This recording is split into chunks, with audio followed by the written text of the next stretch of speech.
It's The Last Stand. And here is your host, Brian Custer. That's right. It is The Last Stand. We bring you the biggest names in the sport. I'm Brian Custer, and joining me today, when you talk about the welterweight division, the guy who they say is the future is with me right now, Jaron Boots Ennis. Philly Strong. What's going on, Boots? What's going on? How you doing? It's good. It's good. Hey, let me ask you something.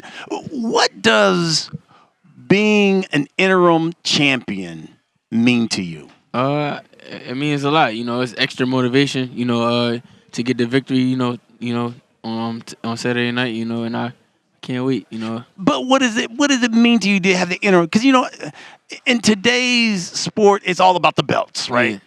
And it's one thing to be an interim champion, but then some people say, but that ain't the real belt. No, I mean it means a lot though, because it's going. I feel like it's put me right where I need to be, and I feel like it's no choice. It's either fight me or vacate, and I feel like that's what's gonna make it happen. So that's what I want.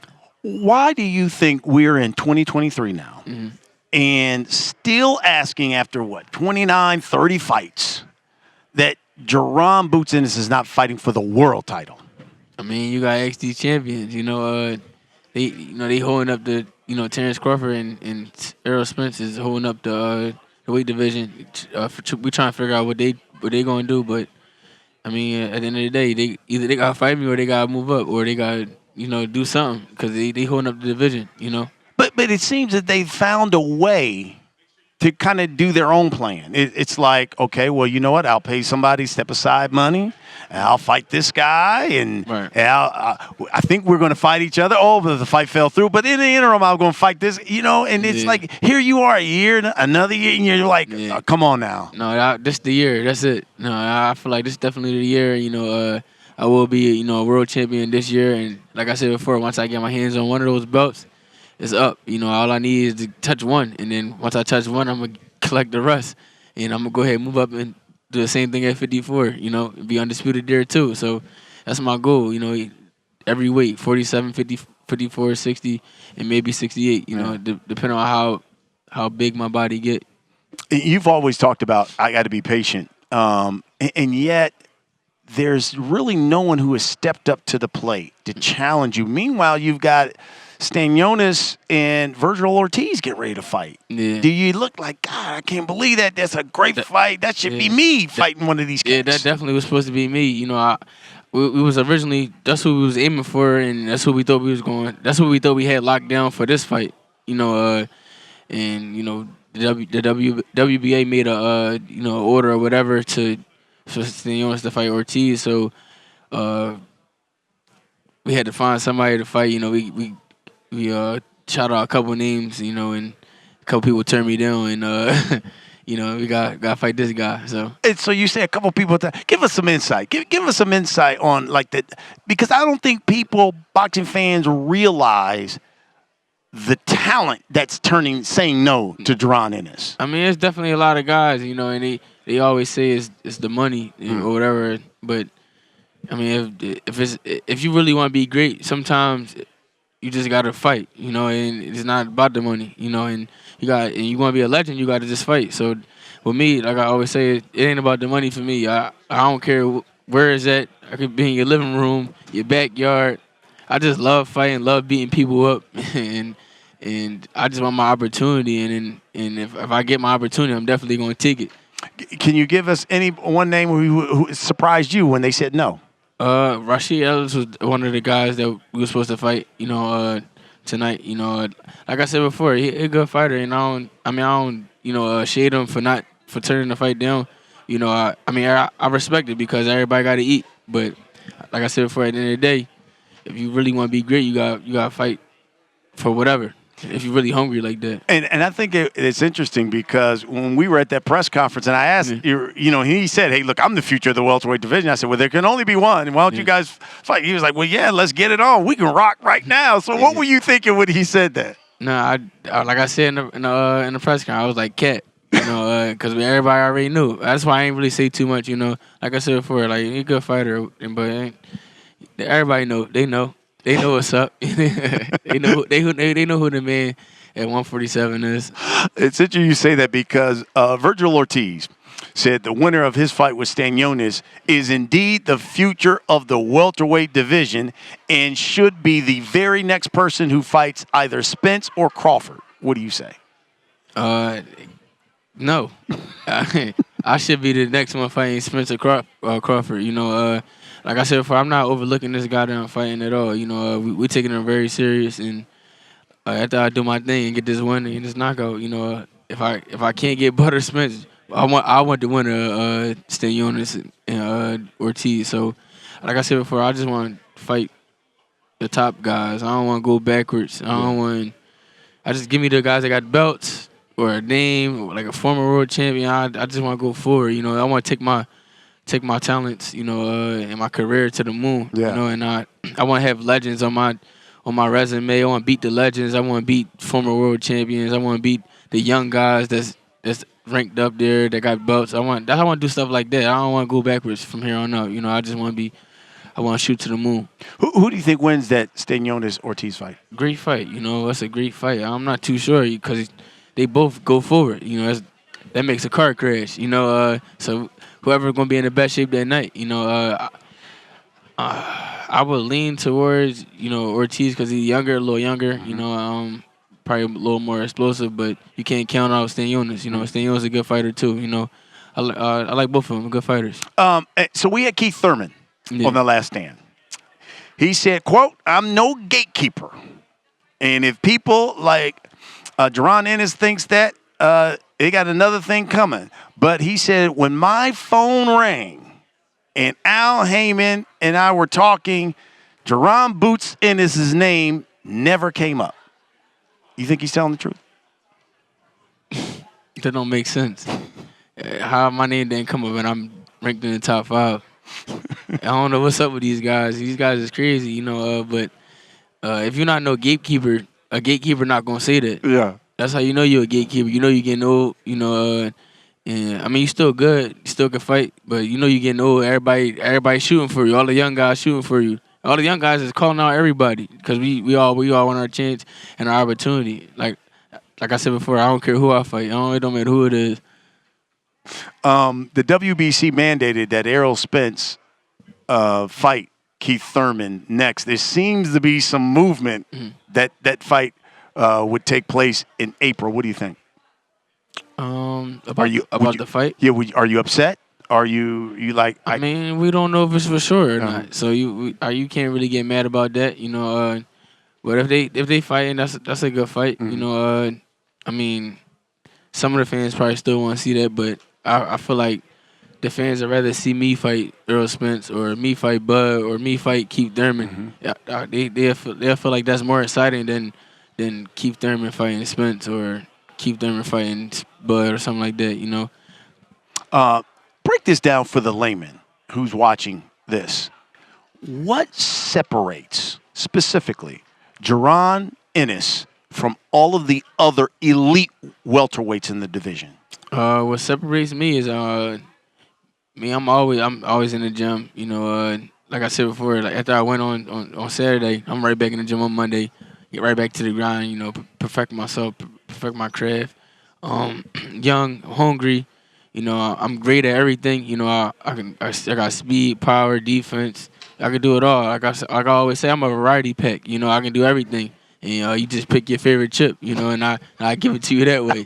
That's how I feel. I'm just all around. Just everything's great with me. I got a great team behind me. I got my dad behind me. I'm just in my head on right. I don't got no distractions, and I'm doing the right things with my money. Like just everything just falling into place, doing the right thing. That's why I'm one step ahead of these guys. I'm always studying, the older fighters and things like that, and studying myself, looking at things that I can get better at. It's a lot of things. I can keep going. Like that's how I know I'm always ahead of these guys because I'm never letting them get one up on me, and I'm always be one step ahead. Who do you think is a better fighter, Spence or Crawford? A better fighter? Mm-hmm. You can't really say. They both two great guys. They good at what they do. Spence good at what he doing, and Bud good at doing what he doing. So you can't really compare the two guys. They both great champions. And hopefully one day I get my opportunity to fight one of them. I can't wait. So we had Breadman Stephen Edwards on The Last Stand. Really enjoyed conversation with him. He said, quoting, I asked him about Jaron Boots Ennis. Best gym fighter I have ever seen in my life, and I have seen all of the greats. He's going to be a Hall of Famer. And I believe if he continues down the track he's going, he will go down as the best fighter from the 2020s. Your response to that? Oh, no, that's definitely love. And Breadman definitely been around, for a while now. I appreciate those kind words, and I'm going to live up to it, and definitely, like I said before, I'm just to start right here. And this is the start of me being a legend. And I just got to continue to keep winning and keep beating these guys. And all I need is my chance and my opportunity, and the world going to see. So I'm going to live up to it, and I can't wait. I read that Jaron Boots Ennis said, I'm the best fighter in the world right now, period, end quote. Yes, definitely am. I'm the best fighter in the world, period. Yeah. Skill-wise, everything. The only thing I'm missing is the belts. If I had a belt or two, I'd be on that pound-for-pound list. And I feel like I am the best, in the world, not just in the welterweight division, Bozy Ennis, who knows a little bit about boxing, said, in my opinion, Spence is the best right now. Look at what he's gone through and the guys he's gone through since all of the stuff that he's had to endure. Out of Crawford and Spence, yeah. I feel like if you gotta put somebody ahead of somebody, you gotta give it to Spence. Spence been at the weight longer. He got 3 belts. He was in a car accident and something else happened, and he don't take no tune-ups. Yeah. You gotta respect it. Spence definitely. I feel like Spence is number 1 at welterweight right now. What does your father mean to you? My dad mean everything to me.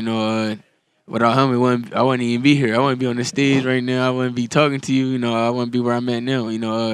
My dad got a great influence on my life. And like I always say, every belt that I win is gonna go right around my dad's shoulders. I know he deserves it. He been around this game for a long time. And I'm gonna be my dad's first world champion. Why do you think it works so well? Because we've seen in boxing, sometimes it goes well and sometimes it goes very wrong. Why does it work so well with you two? I don't know. Like, maybe because, I don't know, my dad, he always be in the gym with me and he do everything I do. My dad about to be 67 next month. He's still running, sparring, training, push-ups, working out. He doing everything I'm doing at that age. So he's just giving me like extra motivation too. Like, it just, it's a lot, and I'm thankful to have my dad, like I said before, I'm make my dad, the best trainer in the world, and he will be, a trainer of the year soon. Yeah. Did you know when did you know you were really good? Since I was in Pampers. Come on, man. I knew, like, I just, you ask anybody that's around, that been around, it was like, I knew he was going to be good. Even when I was little, 1, 2, just playing around shadow boxing in the gym, or they'd see me playing, like, back my way in Philly, just on the block, playing with my brothers on the pad and stuff like that. Everybody always knew, and I knew too. The only reason I knew because everything I do is natural. It's nothing is forced. My dad didn't force nothing on me, and every time I come to the gym, when I was little and I was getting ready for like fights and stuff, I never used to want to run. I just want to spar all day, every day. That's all I used to do, spar. And I just knew I had the natural talent for it. And once I put the hard work behind it, it was over. Do you have a favorite fighter? Like right now, is there a fighter that you like, man, damn, I enjoy watching this cat fight? Like an old school No, fighter? right now, who's fighting right now? Do you have a favorite fighter? A favorite fighter? That you thoroughly enjoy? Like, man, he's fighting, man, I got to turn it on because this dude is exciting. Man, Scooter. I like watching Scooter because he's from Philly. For someone who don't know, he's talking about Cool Boy Steph, Stephen Fulton. Oh, yeah, sorry. Schoolboy. I said Schoolboy. Cool Boy Steph, Fulton. I like watching Shakur. who loves you, by the way. Yeah. Even when now, Shakur will always say, like, he'll say, I'm best fighter in the world right now, but he'll be like, Jaron Boots Ennis is right there. Yeah. Shakur, Tank. I like watching Canelo a little bit. It's a lot of guys. I know I'm missing some guys. But yeah. That's it right now. Last but not least, as we wrap this up, I guess what do you want the boxing public to know? Because you said this is going to be a big year for you. What do you want them to know? I want them to know that I'm here, and I'm here to take over this welterweight division, and not just the division, just the whole boxing game, period, and like I said before, all I need is my opportunity. Once I get the opportunity, they're gonna see, and then as of right now, I'm gonna just keep knocking them down, whoever they put in front of me, and keep shining and making big statements, and I just want the world to know to just continue to keep following me, keep watching this journey, and just keep watching. And 2023 is the year Boots is headlining a pay-per-view show, you're saying? That's the goal, I want to be a pay-per-view headliner, and after that, like I said before, me keep making statements and winning with knockout fashion. That's going to have fans gravitate towards me, more celebrities gravitate towards me, and I'll have a bigger fan base and things like that. So I feel like this the year for me to get my fans and like the superstardom up and supporters up and celebrities following me and getting behind me and backing me too. And I feel like this the year. So all 2023, it's gonna be up. Hopefully by the end of the year, I'll be having at least one or two of them or three of them belts around my waist. In 2023. And has anyone surprised you that reached out to you and you was like, whoa, I didn't know this guy's a fan, but they somehow wanted to get a hold of you and say, yo, I'm a fan, man? Yeah, I think it was Magic Johnson after I fought the Lorme. He shouted me out on Twitter. Wow. Chris Paul, he followed me on Instagram. How about I was talking to him in the DMs a little bit. He cool. It's a lot of celebrities. It's so many now that I can't even. Kevin Hart followed me on Instagram now and things like that. And it's a blessing. The reason why I asked that was because obviously for me doing different games, when I've done the NBA games, one of the first athletes come up to me and be like, "Yo, that kid Boots is something." So all these athletes are great boxing fans, but they're really big Jaron Boots Ennis fans. Yeah, definitely. I love that. Yeah, I love it too. There's a lot of football players that follow me and things like that. Basketball players too. It's just boxers and it's a lot. UFC fighters. That's great. It's all over now. Yeah. And baseball players. It's all love, and I appreciate them, for following me, and I'm gonna continue to keep, making things happen, keep shining, and keep supporting me, and I'm gonna support y'all. I love it. That's what we do here on The Last Stand. We bring the biggest names in the sport. Right now in the welterweight division, this guy, you just heard him, 2023, says he's gonna be the world champion. And listen, looking at the knockouts, it's hard to doubt anything that this guy says. Thanks for watching, everybody. We'll see you again next week.